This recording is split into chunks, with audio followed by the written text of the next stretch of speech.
Welcome to Arul cooking channel. எப்பவும் செய்கிற அரிசி தோசை போர் அடிச்சு போனவங்களுக்கு நிறைய வெரைட்டி இருக்குது.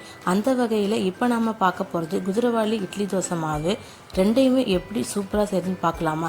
இட்லி நல்லா சாஃப்டாக பூ போலையும் தோசை நல்லா முறுமுறுன்னு செய்கிறது தான் இன்றைக்கி நான் செஞ்சு காட்ட போகிறேன். கூடவே மைசூர் மசாலா தோசையும் நான் செய்ய போகிறேன். அதுக்கு முன்னாடி என்னோடய சேனலை நீங்கள் சப்ஸ்கிரைப் பண்ணாமல் இருந்தால் ப்ளீஸ் சப்ஸ்கிரைப் பண்ணுங்கள். பக்கத்தில் இருக்கிற பெல் பட்டனையும் கிளிக் பண்ணுங்கள். அப்போ தான் நான் போகிற வீடியோ உங்களுக்கு உடனுக்குடனே வரும். இப்போது வீடியோக்குள்ளே போகலாமா? நீங்கள் எந்த பாத்திரத்தில் அரிசியோட அளந்துக்க போகிறீங்களோ அதே பாத்திரத்தில் தான் எல்லாத்தையுமே நீங்கள் மெஷர்மெண்ட் எடுத்துக்கணும். ஃபஸ்ட்டு நான் 1/2 கிலோ குதிரைவாலி அரிசி எடுத்திருக்கேன். இதுவும் மில்லட் வகையை சேர்ந்தது தான்.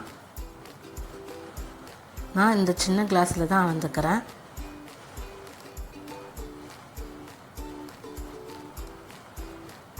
இந்த கிளாஸில் எனக்கு 4 கிளாஸ் அளவுக்கு வந்திருந்துச்சு. 1/2 கிலோ 4 கிளாஸ் இருந்தது. 4 டம்ளருக்கு நான் 1.5 டம்ளர் சாப்பாட்டு அரிசி எடுத்திருக்கேன்.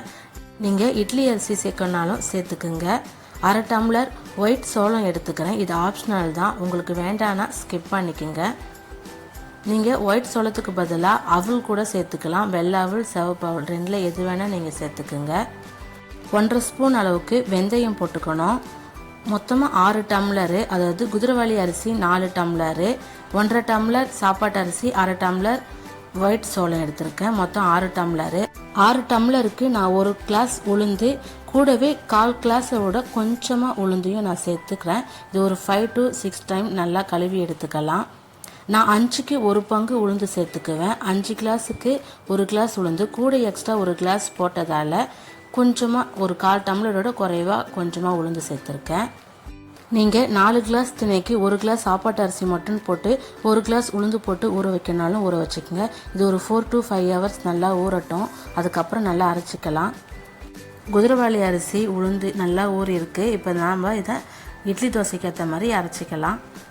கிரைண்டரில் அப்படி இல்லைனா மிக்சி ஜாரில் எதில் வேணால் நீங்கள் அரைச்சிக்கலாம். இப்போ மாவு நல்லா அரைச்சாச்சு. மாவுக்கு தேவையான அளவு உப்பு சேர்த்துக்கிறேன். உப்பு சேர்த்ததும் நல்லா கரண்டி வச்சு மிக்ஸ் பண்ணிக்கோங்க. கரண்டி வச்சு மாவை நல்லா மிக்ஸ் பண்ணதும் ஒரு 3 to 4 ஹவர்ஸ் வெளியே வச்சுட்டு அதுக்கப்புறம் ஓவர் நைட் நான் ஃப்ரிட்ஜில் எடுத்து வச்சுடுவேன். ஒரே நாள் செய்கிறதா இருந்தால் நீங்கள் ஃபுல்லாக வெளியில் வச்சுட்டு மறுநாள் செய்யலாம். அப்போ கூட மாவு ரொம்ப புளிச்சிடும். ரொம்ப புளிச்சாலும் சாப்பிட்றதுக்கு நல்லா இருக்காது. மோஸ்ட்லி வேலைக்கு போகிறவங்களாம் இருப்பாங்க. அவங்க தினமும்லாம் மாவு அரைச்சிக்கிட்டு இருக்க மாட்டாங்க. வீக்லி 1 days இல்லை 4 daysக்கு ஒரு தடவை இந்த மாதிரி தான் மாவு அரைப்பாங்க. அவங்க இந்த மாதிரி செய்யுங்க, கரெக்டாக இருக்கும். இப்போது நான் ஃப்ரிட்ஜில் வச்சுட்டு மறுநாள் எடுத்து பார்த்துருக்கேன். இந்த அளவு கரெக்டாக இருக்குது பாருங்கள். இந்த புளிச்சிருக்கிற மாவே கரெக்டான கலவு. தோசை இட்லி ரெண்டுமே நல்லா வரும். இப்போது கரண்டி வச்சு நல்லா மிக்ஸ் பண்ணிக்கலாம். மாவு கட்டியாக இருக்கிற மாதிரி இருந்துச்சுன்னா லைட்டாக தண்ணி ஊற்றி மிக்ஸ் பண்ணிக்கணும். நான் லைட்டாக கொஞ்சமாக தண்ணி ஊற்றிருக்கேன். இந்த அளவு கரெக்டாக இருக்கும். இட்லி தோசை ரெண்டுத்துக்குமே ஒரே மாவு தான் நான் மிக்ஸ் பண்ணிக்குவேன். ஒரு இட்லி பாத்திரத்தில் அடியில் தண்ணி ஊற்றிட்டு மேலே இட்லி குத்தி ஊற்றி கொஞ்சமாக ஆயில் தடவிட்டு இட்லி ஊற்றிக்குவேன். இந்த மாதிரி ஊற்றும் போது இட்லி நல்லா கீழே பிடிக்காமல் நல்லா அழகாக வரும். வேறு ஒன்றும் இல்லை. இல்லைனா துணி போட்டு கூட இட்லி ஊற்றிக்கலாம்.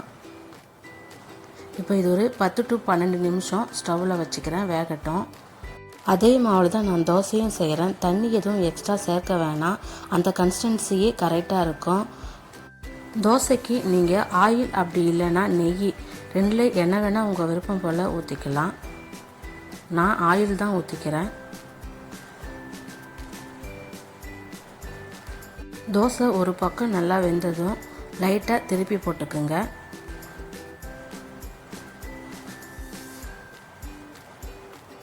அவ்வளோதாங்க. குதிரைவாலி அரிசியில் ரொம்ப கிறிஸ்பியான நல்லா முறுமுறுன்னு தோசை ரெடி ஆகிடுச்சு. இப்போ இதை எடுத்துக்கலாம்.